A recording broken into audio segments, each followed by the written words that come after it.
तो अगर हम छोटी सी बात बोले यहाँ पर कि आफ्टर मॉक टेस्ट आपको क्या करना है, तो सबसे पहली बात ये बात हो जाती है ड्यूरिंग मॉक टेस्ट की मॉक किस समय पर आप कैसे मॉक देंगे, वो मॉक रहने की एक रणनीति मैं आपको बता रहा हूँ। और उसके बाद हो जाएगा आफ्टर मॉक टेस्ट। जैसे मान लीजिए हम मॉक दे रहे हैं, हमारे यहाँ पर कंप्यूटर स्क्रीन में चारों के चारों सेक्शन खुले हुए हैं, चारों पार्ट यहाँ पर खुला हुआ है, ठीक है। ये हमारा मैथ हो गया, ये हमारा इंग्लिश हो गया, हमारा रीजनिंग हो गया, मान लो ये हमारा जीएस हो गया। सबसे पहला तो अपना मॉक देने का आप अपना ऑर्डर ऑफ अटेम्प्ट फिक्स करो कि आपके एक फिक्स ऑर्डर ऑफ अटेम्प्ट होने चाहिए। इस बात को ध्यान रखो। आप लोग क्या करते हैं कि आज आपने किसी और तरीके से अटेम्प्ट किया, कल आपने किसी और तरीके से अटेम्प्ट किया, परसों आपने किसी और तरीके से अटेम्प्ट किया। ये आपकी सबसे बड़ी गलती है।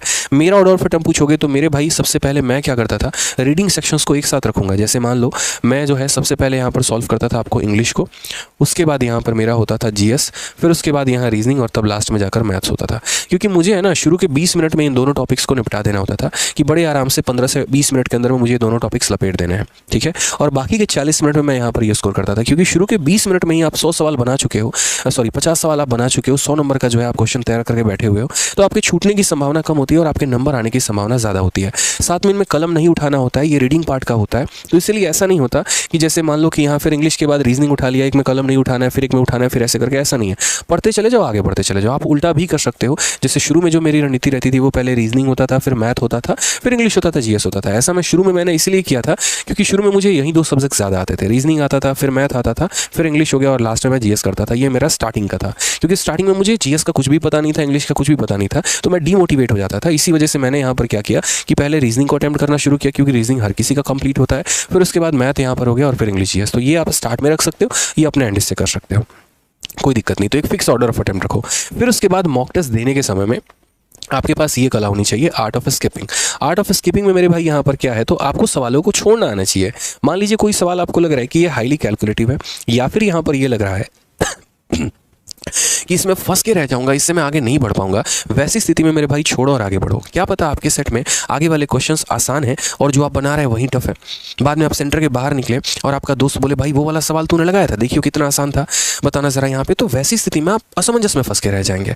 आप बोलेंगे यार सही है भाई, एक ही शिफ्ट में हम दोनों रूममेट थे, पहले वाले का सही आ गया, मेरा पेपर खराब चला गया। क्यों? क्योंकि आप गलत सवालों के साथ पंगे में उलझ के रह गए। तो ये नहीं करना है, आर्ट ऑफ स्किपिंग आपको आना चाहिए, इस बात का स्पेशल आपको ध्यान रखना है, ठीक है। तीसरा पार्ट जो होता है वो मेरे भाई ये होता है ना कि आप अपने जितने भी शॉर्ट ट्रिक्स हो गए और जितने भी कैलकुलेशंस हो गए, मतलब अप्लाई करो किन किन चीज़ों को मेरे भाई, तो आप अपने शॉर्ट ट्रिक्स को यहाँ पर अप्लाई करो, ठीक है। अगर मैथ्स में अगर हम बात करें तो डिजिटल सम को अप्लाई करो, क्वेश्चंस को बाई ऑप्शन जाने का कोशिश करो यहाँ पर, और भी यहाँ पर जो स्मार्ट अप्रोच आपके हैं, ठीक है, उन सबको मेरे भाई यहाँ पर अप्लाई करो। जैसे मेरा जो तरीका होता था वो मैं क्या होता था कि मैं मॉक टेस्ट को कई बार तो ऐसे मान के चलूंगा कि इस मॉक को तो मुझे एकदम बिगाड़ देना है, इसको मुझे खत्म कर देना है, इससे मुझे कम से कम स्कोर लाना है, लेकिन मुझे तरीके नए इन्वेंट करने हैं। अक्सर हमारी आदत क्या होती है, हम रिवर्स स्ट्रेटजी पर काम करते हैं। जैसे मान लीजिए कोई सवाल आया एवरेज का, अब जब हमारा वो औसत का सवाल आया, हमारे माइंड में बस किसी भी तरीके से ये रहता है इसको सॉल्व करना है, इसको सॉल्व करना है, कैसे भी करके। अब वैसी स्थिति में सॉल्व करने के चक्कर में, ज़्यादा नंबर लाने के चक्कर में, ताकि हमारे लाइब्रेरी के आसपास वाले जब देखें तो ये ना कहे ये तो बिल्कुल खत्म बच्चा, इसका स्कोर ही नहीं आया, वैसी स्थिति में हम बेसिक अप्रोच लगा लेते हैं और फिर बेसिक अप्रोच से ही सवालों को बनाते हैं। तो फिर आपके वीडियो देखने का फ़ायदा ही क्या? क्या फ़ायदा वो कैलकुलेशन ट्रिक्स का जो आपने देखी थी लेकिन आप उसको पेपर में अप्लाई नहीं कर पाए। ये एक बहुत बड़ा गैप हो जाता है कि स्टूडेंट यूट्यूब से, एप्लीकेशन से सीखता कुछ और है, लेकिन वो उसको मॉक में अप्लाई नहीं कर पाता। उसको मॉक देते वक्त हमेशा उसके जहन में बस एक बात रहती है कि मुझे किसी भी हाल में सवाल को सॉल्व करना है, बस सॉल्व करना है, सॉल्व करना है, सॉल्व करना है। अब आप उसको सॉल्व करने के चक्कर में 3 मिनट ले गए, 4 मिनट ले गए, 5 मिनट ले गए, इस चीज़ के बारे में तो आपने सोचा ही नहीं, इस चीज़ के बारे में तो आपने जाना ही नहीं। तो फिर किस दिन आप अप्लाई करोगे वो अपने स्मार्ट अप्रोच को, और किस दिन अप्लाई करोगे वो अपने कैलकुलेशन ट्रिक्स को? तो इसीलिए कभी ये मत सोचना, ठीक है। अक्सर मैंने ये भी देखा है लाइब्रेरी में बच्चों को मॉक टेस्ट देते वक्त कि वो क्या करेंगे, मॉक देते तुरंत सिस्टम बंद कर देंगे। भाई कोई देख तो नहीं लिया मेरा स्कोर कितना आया?